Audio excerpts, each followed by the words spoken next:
everyone.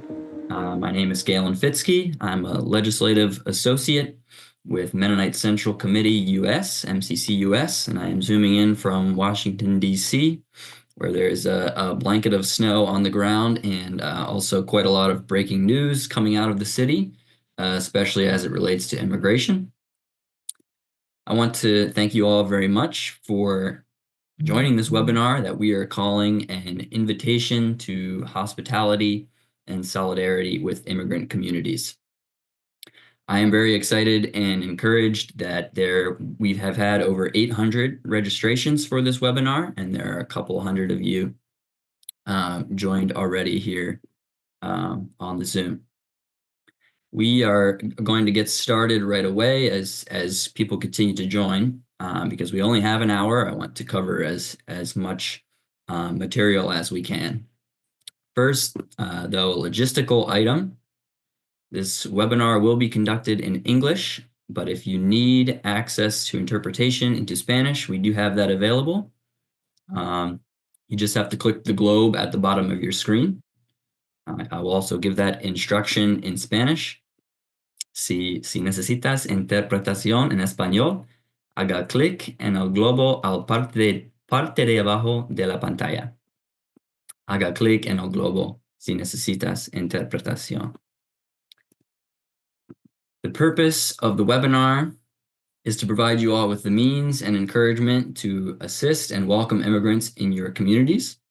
There are many different ways to go about doing that, but today we are mostly going to be talking about how to help immigrants with various immigration statuses navigate the legal system as it stands now. First, we are going to start with a biblical reflection on hospitality. And I'd like to introduce Saulo Padilla. Saulo Padilla was born in Guatemala. In 1986, he immigrated with his mother and siblings to Canada to reunite with his father, who left Guatemala as a political refugee in 1980 during the Civil War. Since 2008, Saulo has been working for MCC as Migration Education Coordinator. His passion to work with immigrants comes from his own experience, as well as the biblical call to welcome the stranger. Saulo holds a master's focused on theology and ethics and a bachelor's degree in history and theology. And he also has an expansive list of certifications and courses related to immigration and trauma. So I can't think of anybody more qualified to talk about this subject with us, and I am going to turn it over to you, Saulo, to ground us in a biblical reflection.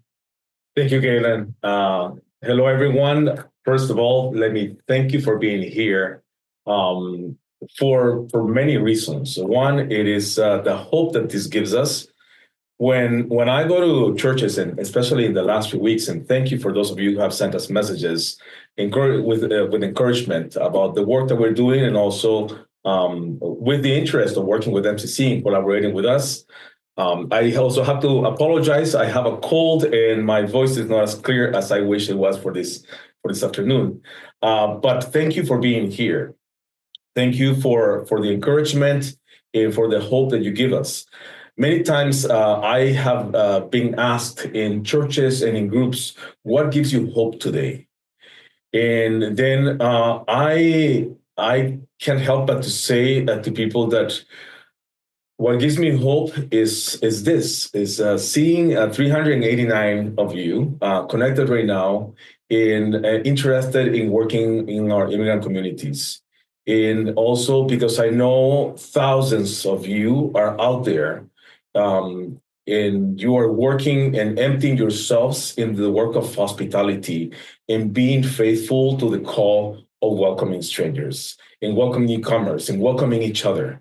And that for me is a sign of hope of the kingdom of God. And I am so grateful for the opportunity of joining the work that you do in this day.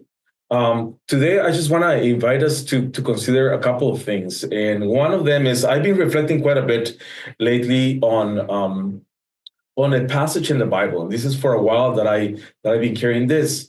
And this is in Matthew 24, where Jesus is asked about the end of times in some ways, or in the last days. And Jesus says, well, you will hear about wars and you'll hear about all these bad things that will be happening, right? There will be famine, there will be earthquakes, there'll be several things which we are actually experiencing today in today's world. It says nation against nation, kingdom against kingdom. And then some of you will be persecuted and put to death and be persecuted and hated by nations. And then some of you will turn away from the faith and betray each other. And there'll be false prophets that will appear and deceive many people. And then the following verse is where I would like to focus, because it seems like and what it says is this: it says, because of the increase of wickedness, the love of most will grow cold. But the one who stands firm to the end will be saved.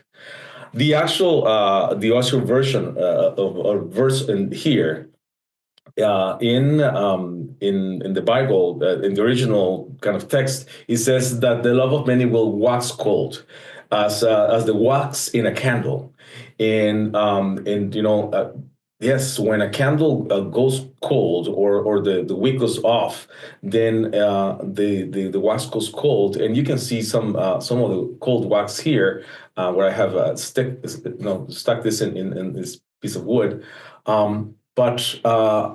How's our love? How is our love these days? And where are we standing when we are facing all these things coming our way? And where do we sit in this moment? I visit the border wall several times a year, the Mexico-U.S. border wall. And basically is the U.S. wall, right? We own this wall, we put it up, and then what I find there are these bars of iron that are rusted, and many times I see them, and I imagine that many of these bars are put there, and it's a symbol that reflects many of the things that we are feeling, the lack of safety sometimes, and also the fear that we feel in our hearts many times.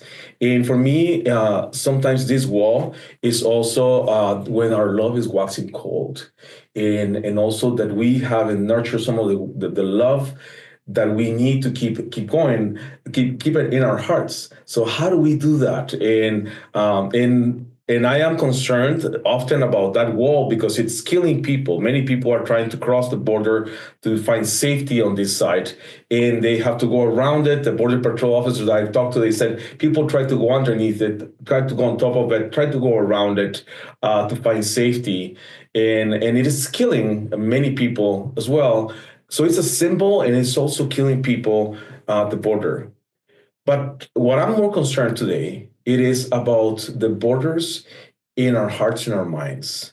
And those are everywhere, and we are parts of them, wherever we are in our communities. And we can see that more and more people are engaging sometimes, and because of the increase of wickedness, the Bible says the love of many will grow cold. Have you done a temperature check in your love lately? Have we done it? How do we do it? How do we do this? How do we check on each other to make sure that our love is not growing cold in today's world where we're invited constantly to build walls against each other? Many people tell me that what is happening right now in the United States, it's about illegality. People want to go into the legal ways and saying this is about illegality. If these people were only legal here in the United States, then it would be fine. We're finding that that's not true, right? Right now, we're even closing the door to refugees who have been vetted in the United States. But also, we're finding that these borders in our hearts and our minds sometimes are in our tables. They are our churches.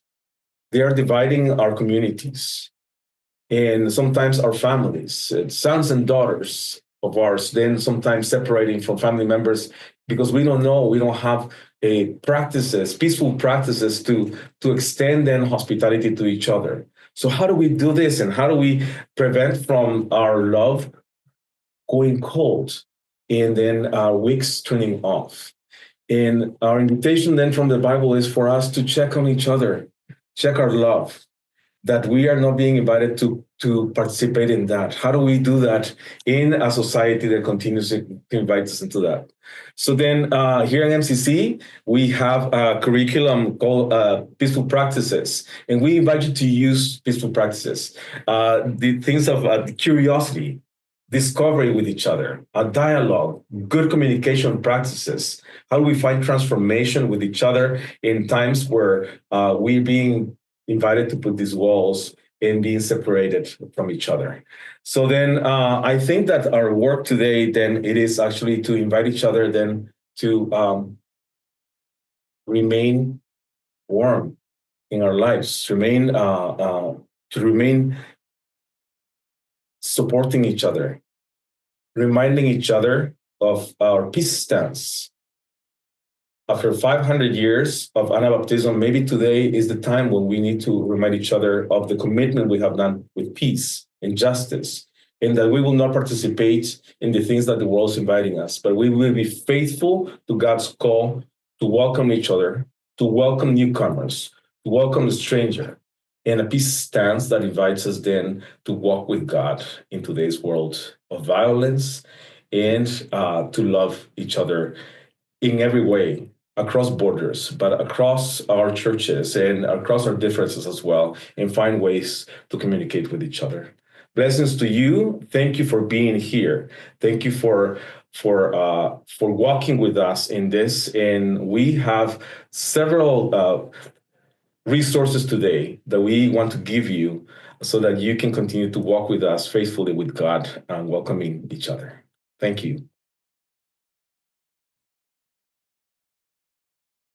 Thank you, Saulo, for that reflection on hospitality and love, and the flame of love burning in our hearts. Appreciate that very much. At this point, I'm going to introduce Rachel Diaz for the next presentation we have for you. Rachel Diaz was born and raised in Florida, the daughter of Cuban parents. She holds a Bachelor of Arts degree from Barry University in English and a law degree from the Shepherd Broad Law Center at Nova Southeastern University. For 17 years, she was a university professor and later chair of the Arts and Sciences Department at Johnson Wales University.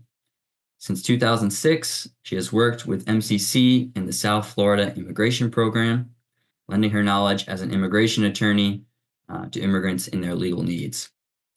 She's a member of the General Church Board of the Brethren in Christ Church and an active member of her home church in Rescate in Hialeah, Florida. Rachel, thank you for being here, and I turn it over to you. Thank you so much. Good afternoon, church.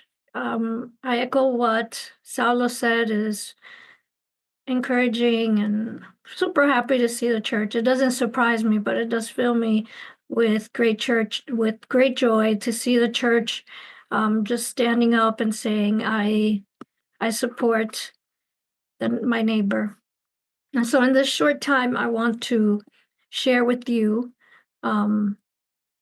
just the who, the how, and the what. Everyone can see this, yes?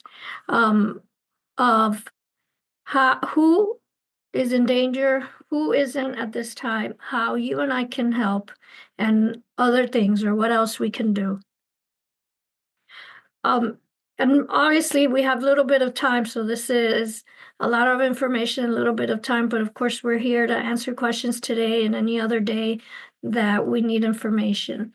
So who's in immediate danger as of today? These are the people that are currently in danger. People that their current status is expired. So if they have an expired work permit, if that really pretty much is if any of those status are expired. If the person has no immigration process pending, so they don't have an asylum case pending, they don't have Rachel? a family petition pending. Rachel, sorry to interrupt you. I'm not sure Yes. we're seeing the screen sharing. Just want to confirm. There we go. All right. Okay. I think that's Thank you. good. Sorry Thank you. about that. So the people current status to expire, no immigration process pending, so no asylum currently waiting, and no family petition currently also waiting. If the person has an ICE monitoring device, so it's usually an ankle bracelet, which they're being tracked and they have to report once a week, and they can only be in certain areas, a certain city or county. A person that has a criminal record, a misdemeanor and or a felony in the past, and it doesn't matter how far past it is, it's there. So they did it 20 years ago, they did it 30 months ago, it's there. If they have current arrest, like a driving violation, a DUI, or other criminal issue, at least in the state of Florida and probably in many others, driving without a driver's license is arrestable. So if you don't have a driver's license and you happen to either get pulled over or have a car accident, you have a likelihood of being arrested. And then from arrest, you could possibly be given an immigration hold, which means immigration will more likely not take you at that time. Also, which is the difficult one, is being at the wrong place at the wrong time with the wrong people. I tell my clients, stay away from the people that you know have trouble or could cause trouble. Stay away from your immediate circle, the people that have those ankle monitors, because ICE will come get a specific person, the person with the ankle bracelet, but if there's 4 or 5 other ones, then those 2 will get picked up. And then also those people that have a final order of deportation or removal order. And these are the people that didn't leave the country when they were ordered, when their order was issued. So they went to court, they lost their case, they appealed, they lost the appeal, or the appeal was dismissed, and still they're in the country. Or the people that said, I'll leave voluntarily, but never left. So they were already deported, or they said I'm leaving and didn't leave, or they didn't win their case. So those are the people. This list are the people that today are in danger of being detained and also possibly deported. Who are the people that are not in immediate danger? Well, it's the people that have current status. Sorry. Oh, but besides, like, before I go there, getting detained, which is a positive that you can tell the person that you're trying to help. Getting detained does not necessarily mean automatic deportation. So if you get detained and there's something else in the law that you can do, you speak up and you say that, you get representation, and that might hold off any deportation. Or if you're picked up and you weren't able to prove that you had something pending, and now you're able to, doesn't mean that you will necessarily get deported. So getting detained does not necessarily mean automatic deportation. So who is not in immediate danger? A person that has an unexpired work permit. Some people have a work permit for 5 years if they applied for asylum. Unfortunately, some people have a work permit that will expire soon, like the Venezuelans. Some of them have a work permit that will expire now in April, but there's others that have a 5-year work permit or a 2-year work permit. If they have a work permit, they're able to get a driver's license. So they have 2 forms of ways of showing that they are in this country. They have permission to be here. They have a legal status, a reason why they are able to stay here and are not deportable at this time. A person that has an unexpired driver's license, also, because one follows the other. If you get pulled over, you have a valid unexpired driver's license. The person stays away from those that are in immediate danger. The person that has no criminal record, so they don't have an arrest, they don't have a pending case, and they don't have a conviction. and the people that don't have a monitoring device currently on.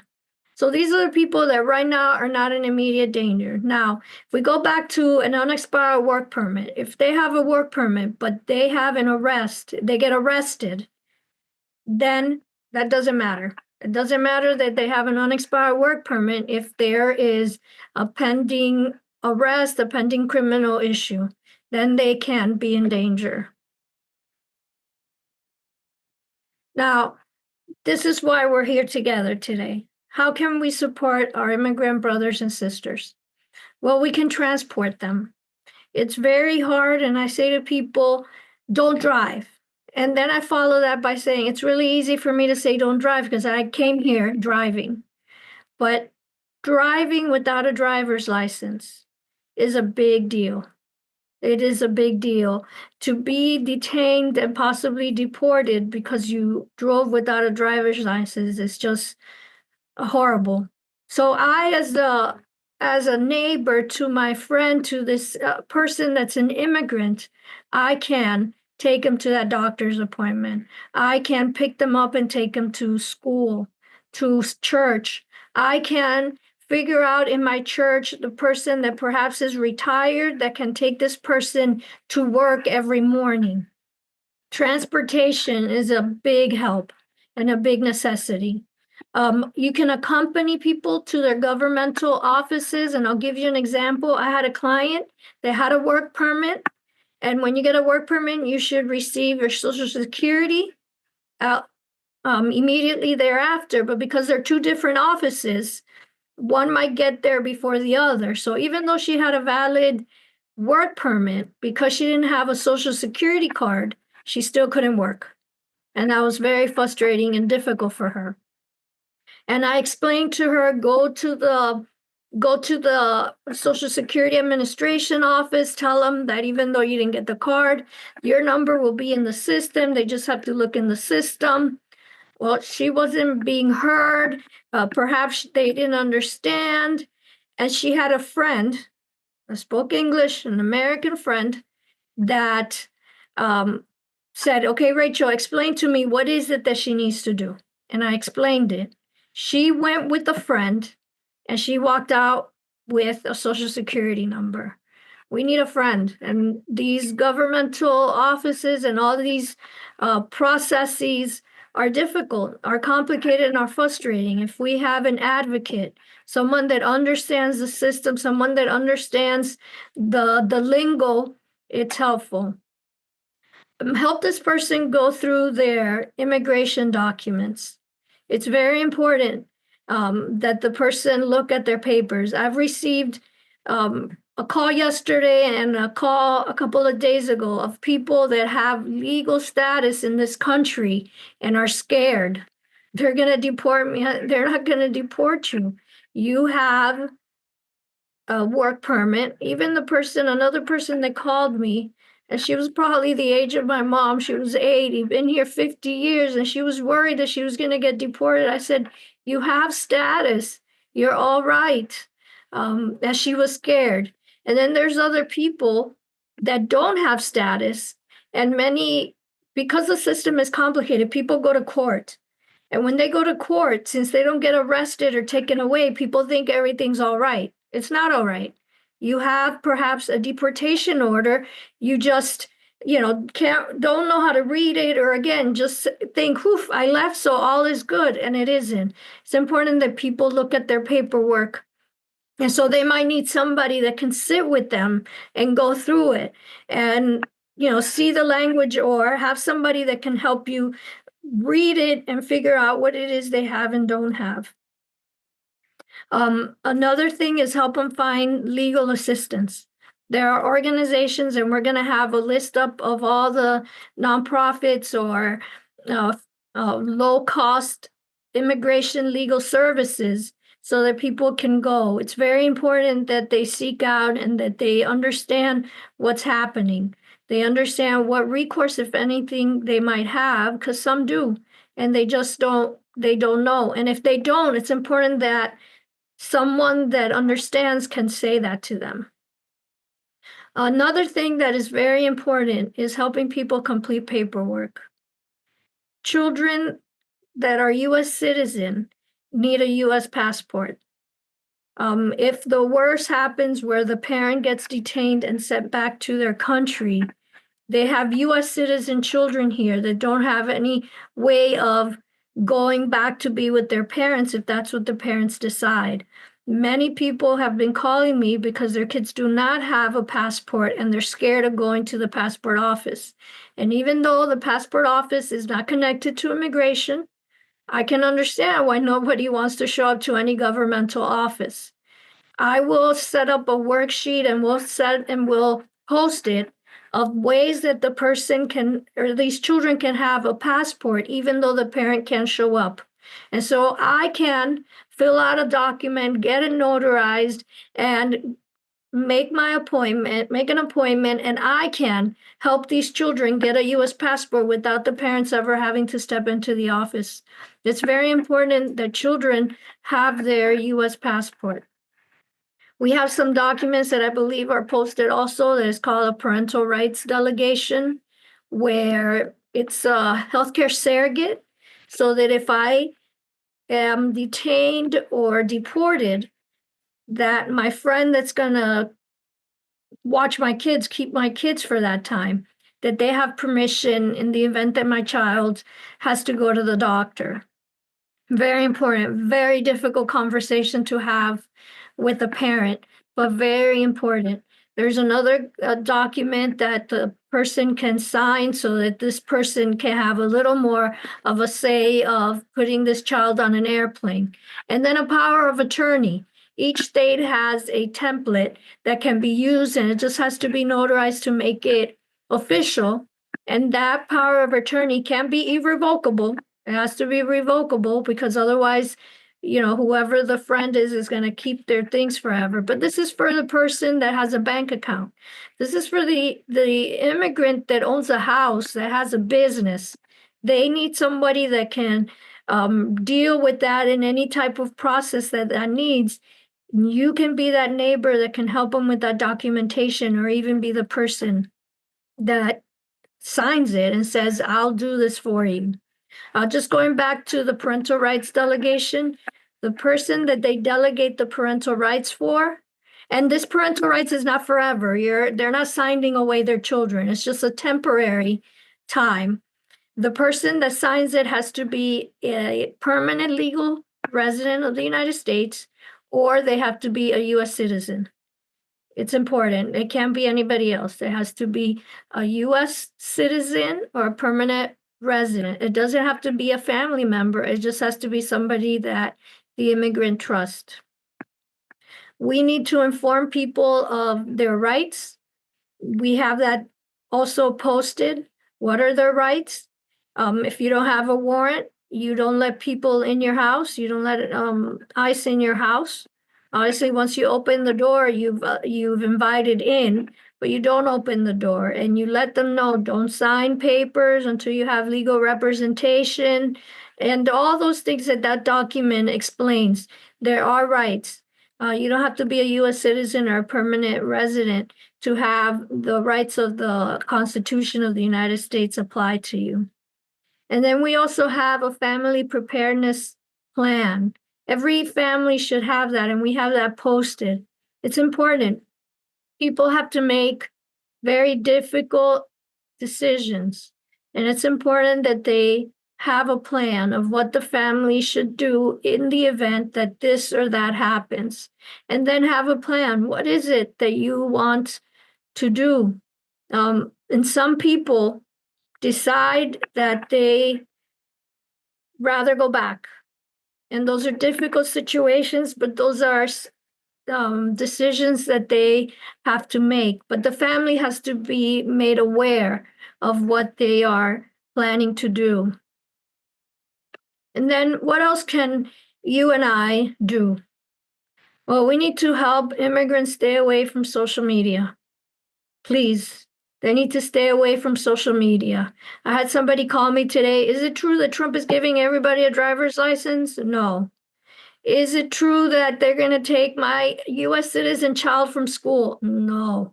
There's a lot of fear being caused by social media, things that are not true, and people are walking around in panic. I had an older lady call me yesterday and says, they called me and said, don't go to the mall because there's police all over the place. Well, somebody was caught stealing. It has nothing to do with you. You have status at this point. Social media is really hurting people, and the things that are being said are not necessarily true. So we have to be careful and help minimize the panic. Very important to remember that executive orders are not law. They're orders, and they can be taken to court and stopped. And if you remember back when the administration started, there was one that said that children that are born in this country, if their parents don't have legal status, they can't be U.S. citizens. That was immediately stopped. It is stopped and stopped by more than one court. So it's on an order on a piece of paper, but it can't be done because it's not a law. So we still have a system. We still have checks and balances. We still have this, and we still have people that are fighting. So remember that not all is lost. We have ways of stopping this, modifying them, or getting them, pulled off all the way. Emphasize the importance of safeguarding documents. I've had clients that say to me, oh, we moved for the 17th time. I got tired of all those papers and I threw them away. I say to them, listen, in this country, all that matters is paper. You can say whatever you want, but unless you have a paper that proves it, all you've done is said something. So all these papers are very important. Oh, but they were 20 years old. Still important. So I would say to the person that you are helping, keep your paper safe. I would say make a copy, take a picture, because these papers are very important. One thing that is very important is be a friend. And I think that's why we're here, right? I don't think, I know. We need to be a friend. We need to help this person. We need to comfort, and we need to pray. We need to pray. We need to pray for the person. We need to pray for their family. We need to pray for God to give them wisdom for next steps. And we need to pray for salvation. For as difficult as this time is for so many people, what an opportunity for all to know that Jesus is Savior. And I say to people, we don't go to heaven. When I speak at church, I say we don't go to heaven to be with Jesus because we have a work permit. We go because we have said yes to Jesus. And to put those things in perspective for people is very important. And then let's be an agent of peace, right? We as Anabaptists, we are people of peace. It's important that we help people move away from the panic, move away from the fear, and really know that, as this Bible verse says, you will keep in perfect peace all who fix their eyes and fix their life and fix their thoughts on you. I'll tell you one more thing. I was at a presentation maybe 2 years ago with a faith-based office, and the person said something that really stuck with me. He said, administrations come and go. And I can say that because I've been doing immigration with 4 administrations. I can tell you that in none of them has it been easy. And all of them it's been challenging. And so this person said, administrations come and go, but the church stays. The church doesn't change. And so we are those true agents of change, because my love for the neighbor does not come and go with administration. I love my neighbor. I love Jesus, and I serve God by serving others. And that has nothing to do with an administration. So whoever president is, whatever executive order, I can still serve him. I can still help. And when all those are gone, the church remains, and the church's call is still there to love our neighbor. Thank you so much. Thank you very much, Rachel, for this legal overview, the context. It's very much appreciate you sharing that. because as you say, the legal system can be very convoluted. But I hope this has been helpful to start clearing that up for folks. I have been seeing some questions in the chat asking about slides being available, and I can say that yes, our intention is we are recording this, and we will share. The recording will be available after the webinar. You should get that in a follow-up email. Also, all of the resources that have been referenced are also available. Those are available on the vast majority, I will say, are already available on the MCC website at the link that Joshua Garber posted in the chat. We will post that again, probably a couple more times. And again, you will receive it afterwards. If you think of questions that were not already covered by the presentations, please feel free to make use of the Q&A feature. Some have already done that. We are going to answer some of those questions in text form. And also we are going to have Rachel and Saulo come back on video to answer some of them verbally. So I'm going to formally move us into that question and answer time. The first question I'd like to pose to our panelists is, what is the most important or most vital thing that congregations can do right now in this moment? Like you mentioned quite a few things, a menu of options that congregations can choose from. But if you could just go in depth a little bit more on one that you might think is the most important, please. I would say to do a presentation similar to this for the immigrants in your congregation, and also for the ones that are not immigrant, those that have the status, you and I, that we are able to share with the immigrant, but also with the rest of the church, so that they are aware of what's happening, what is a danger, what is not, and how we can help.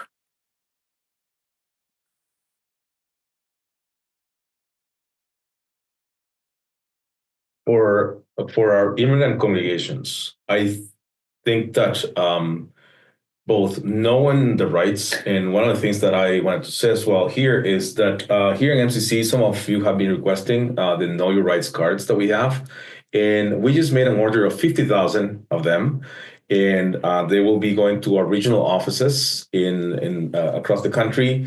So then you'll be able to request some of these Know Your Rights cards, and with this, then you'll be able for people to know that that we have rights. We all have rights in the United States. And so then for them to know their rights and to carry these cards, if they come at home, they come to their work. So it's vital that they know this information.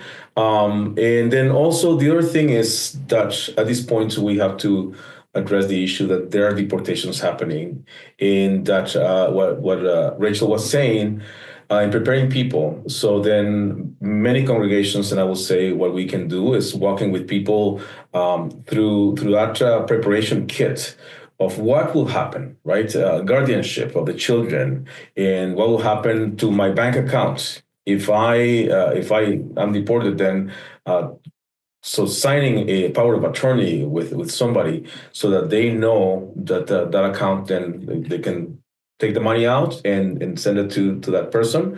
That kind of thing too. And I know that sounds it's one of the saddest things to say at this moment for us. But also, we know it's happening. There are thousands of people being reported every day, or hundreds at least. So then we need to address that in a way that we are proactive as well and doesn't catch anyone by surprise.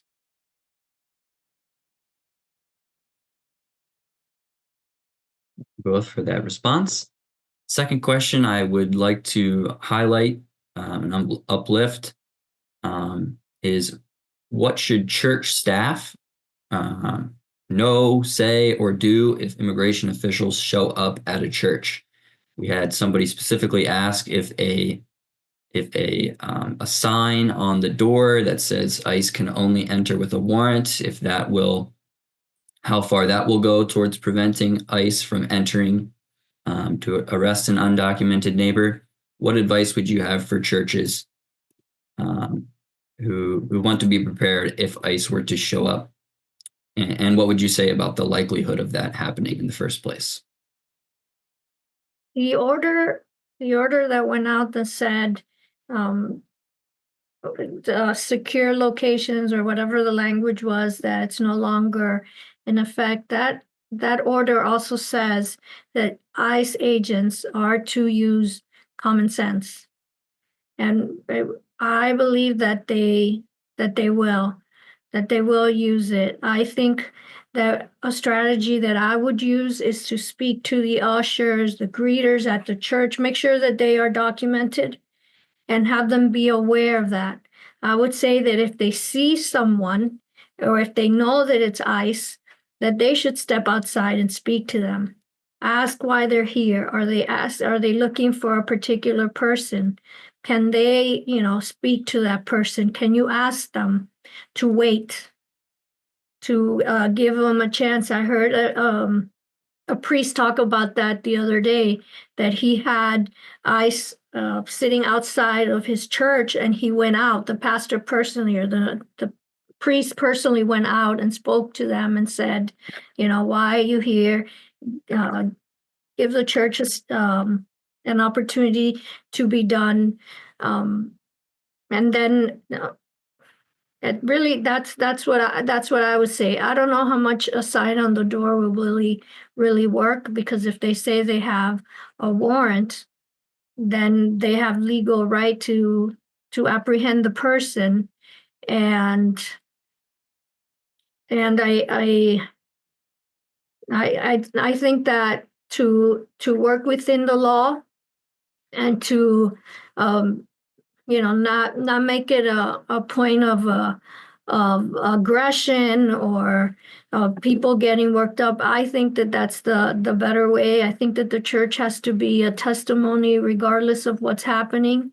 The last thing that we need is for a BIC church in the Allegheny Conference, fought the ICE. I don't know how that would come across either.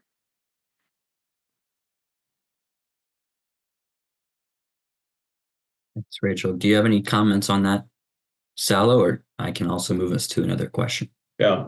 No, for me, it is when it depends on all the situations that are happening. Let's say if somebody comes to, we've seen and we've heard also that knowing your rights and people being prepared for that situation when ICE comes to a house or to any building, it helps in asking for the warrant, asking, make sure that that's legit. That's also very important. But also we also have heard some reports where they've done whatever they wanted to do in some ways, and kind of push their way through in some homes as well. So then we're trying to figure out what actually works. And at this point is knowing your rights, but also if it's at a church, then the people, the greeters, the people who are outside the church also are people who have documents and then can engage with ICE and say, if ICE comes and they're standing there, then saying, well, show us the warrant of coming to our building. And then being able, so the greeters, the people at the front of the door, they're able to actually see the information and the warrant and make sure that is legit. And then at the same time that if there's somebody inside the congregation that they're looking for, that they probably be able to say, well, hold on, let's see if that person is here, and also we'll come back and just talk to you. So not allowing them to come inside the building, but then maybe checking with that person what they want to do at that point. They might want to call an attorney at that point, or be able to connect with them. So that is one of the things that we need to make sure that churches know, that people know. Saulo, and there was a question in the chat about how do we know what a legitimate warrant looks like? It looks like somebody has shared a link on that, and there are many legal services provider, like the AC legal services providers, the ACLU, the National Immigrant Justice Center, NIJC. Right. I can think of a few that there are many resources out there that I think you can find if you just look for them. Yes, absolutely. You can find that. You can Google it and find that information. But yeah, making sure that the date is correct, that the name of the person is correct, making sure that the judge has signed that and that is current. So sometimes we've known that ICE has used warrants from other places, and they can show they show people, and if the person doesn't know how to read or cannot read it, then they thought, yeah, it's for me, and that's it. So making sure that we know how to recognize an original and also legit warrant is very important. Great. Thank you very much. A lot of questions along the lines of what happens if ICE does not respect the rights of an individual, if they enter a house or a church without a warrant. What is the legal recourse for that person? And I don't know also if you could speak to how folks would. Well, I'll just leave it at that question for now. What happens if somebody's rights are violated, and is that also common? That's when having an attorney is needed, is if they can prove it in court when they go before a judge, even in immigration, the person's 14th Amendment right was violated, and you make a 14th Amendment argument, and that could be a way that that person can be released from detention as well. You definitely have room there for an appeal as well to the Board of Immigration Appeals. So the person needs to be aware of that, and important to have an attorney, some legal assistance to perhaps use that in court in their defense.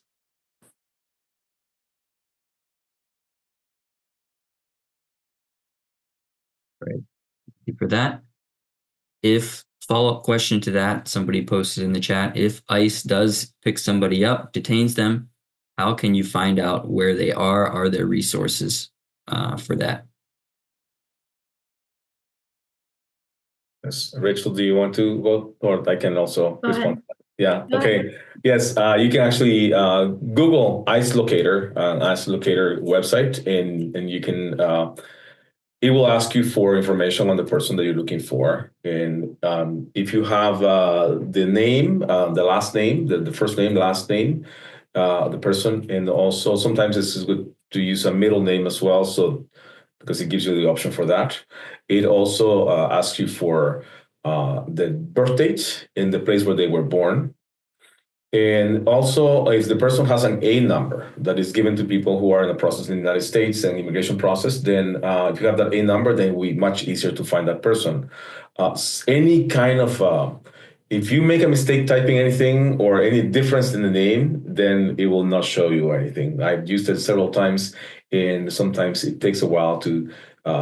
If the person was using a different name or they had changed their name, then that's the other thing. So you want to know exactly how they appear in the documents they've been using with immigration as well. So that's what you can use. So ICE Locator, we will send that link, and actually Mariana just posted that information in the chat as well. But that's what you can use then for that to find somebody what is in detention right now. I would also add that just something practical that we can say to an immigrant that might be in immediate danger is memorize a telephone number. I was in the detention center once, and it was devastating. This man, their cell phone had been taken because all their stuff is taken, and he wasn't able to call his family. He didn't know the number. He trusted on the phone that had the number, didn't have a memorized number, and he could call somebody, but he didn't know any numbers. And that is horrible. So I would say to that immigrant friend, memorize a number, memorize the number of the person that you need to call so that they can call someone else so that the family knows where you're at instead of just thinking you disappeared. So that is, I think, practical and important for a person to know.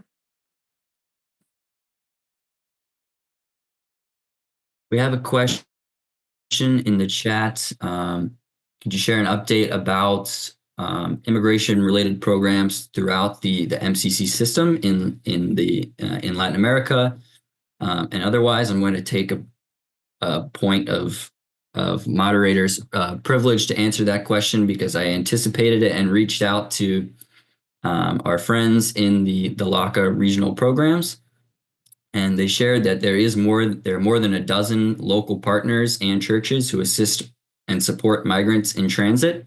That includes asylum seekers and returned migrants.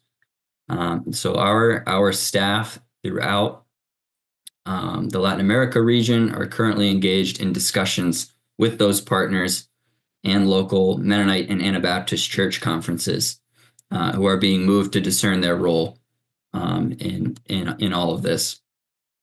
And they are already supporting returnees and will continue to learn how to support in the face of threatened mass deportations. So they will be increasing the capacity of those partners to meet both physical and psychological, psychosocial needs because it can be traumatic physically and mentally to be returned. So that'd be my response to that question. I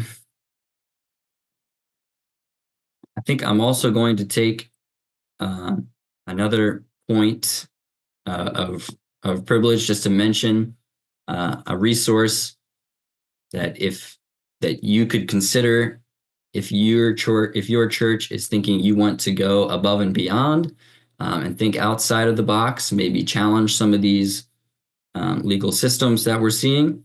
And our friends at MCUSA just hosted a webinar last week about sanctuary churches, what that can look like in practice, and what are some of the risks and possibilities involved in that. So we will share that link in the chat as well as I find it, as soon as I find it. Another way that you can be engaged if you are not as satisfied with the way our immigration system currently looks is to contact your member of Congress. If you think that the idea of mass deportations, family separation, or border militarization runs counter to your beliefs and practices and your values, please don't keep that to yourself. If most members of Congress think that these ideas of mass deportation are the right things to do, they will not speak up to stop it. So we've designed a script for email and calling that you can use to reach out to your member of Congress. And that is also available on the MCC, mcc.org/immigrant-neighbors site that we have been referencing. One more question I would put to you, Saulo and Rachel, is how do we find out current need in our communities? For instance, how do I find out about transportation needs of persons who live close to me, or just what is the best place to go for people to find out how to be more involved? Well, we have our children's school. There has to be a parent, maybe we are aware. Definitely through our churches, maybe we can have some type of, we already have a outreach program where we can find out what people need help. Obviously, there has to be a trust created. People are scared and feel, it's a trick. I know I went to speak out of school and about 50 parents were invited and 20 didn't show up because they heard the word immigration and it's nighttime and they had to show up and they were scared. So create a relationship with that person, with your neighbor, perhaps a person that works near you through the church, I think is valuable. Perhaps a Spanish-speaking Hispanic church that is near you or that is part of your denomination that you can partner with and said, we have these people at church that are able to do this for you. and we can just partner up. The question again for you, Saulo, is how do we find out about needs in our communities, needs of transportation or legal assistance? That is one of the questions that I think is for our communities. Everyone, I think, in our churches, we all have different needs in our communities. Safety is different, right? For some people, right now are looking for. I have heard some people who are afraid of going shopping and to went to a shopping, grocery shopping. So then, for some of them, is safety going and grocery shopping. For some people, safety is taking the bus or going to school. Safety is playing out in very different ways. And I think it is for us in communities then to talk about that and then find safe spaces that we can talk about what are the needs in our communities. And in churches, in our churches, we probably should have some forums or spaces that people can say what will be safety for them, what will be something that they need, and then how do we address it as well. I remember that in several years ago in the congregation that I was serving, one sister could not drive, and at some point we had to create a 24/7 list of drivers in the congregation. And sometimes are things like that we have to create, right? But it wasn't until we actually heard her during the time in worship that she lifted her hand and then she wanted to thank God because the police had stopped her and she didn't have a driver's license, and then told her to stop the car, right? To park the car. And it was then that we actually found out that she had been stopped. But I think for these times we need to talk about this. Ask the conversation, ask the questions. What is that you need from us at the church and from the members of the church that can support you as well?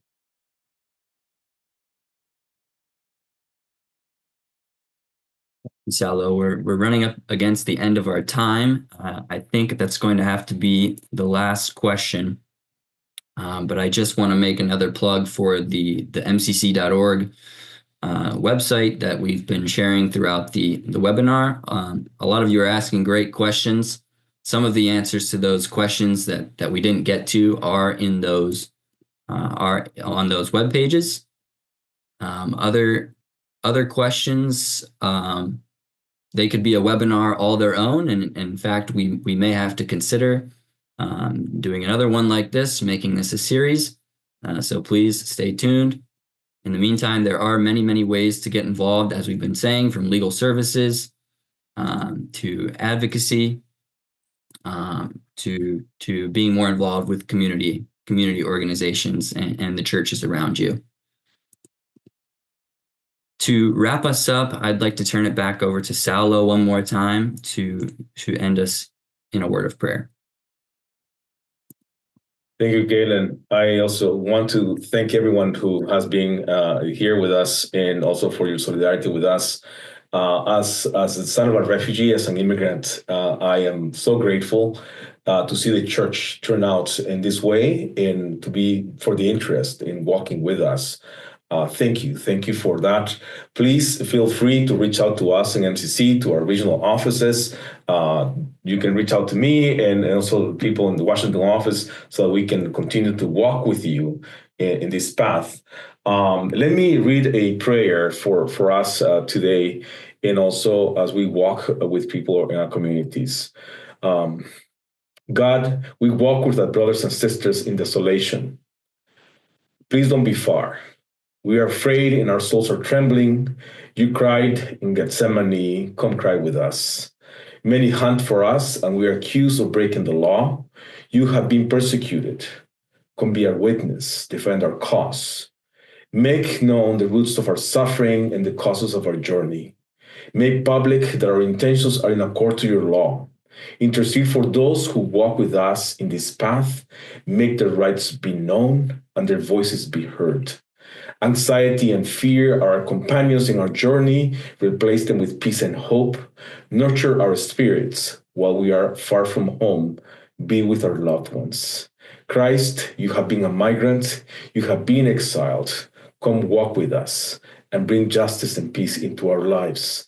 Restore the lands of our ancestors, bring justice to our people, pour rain in their crops, and give them peace and harvest their fruit, so they don't have to migrate and leave their homes. And if we return, we will be able to sustain our families. God gives us the courage to advocate for just laws, as you did for pharaohs and kings in antiquity. Soften the hearts of our lawmakers today, so that the laws will be in accord to your law. Amen. Thank you again, everybody, for joining. Have a good rest of your day.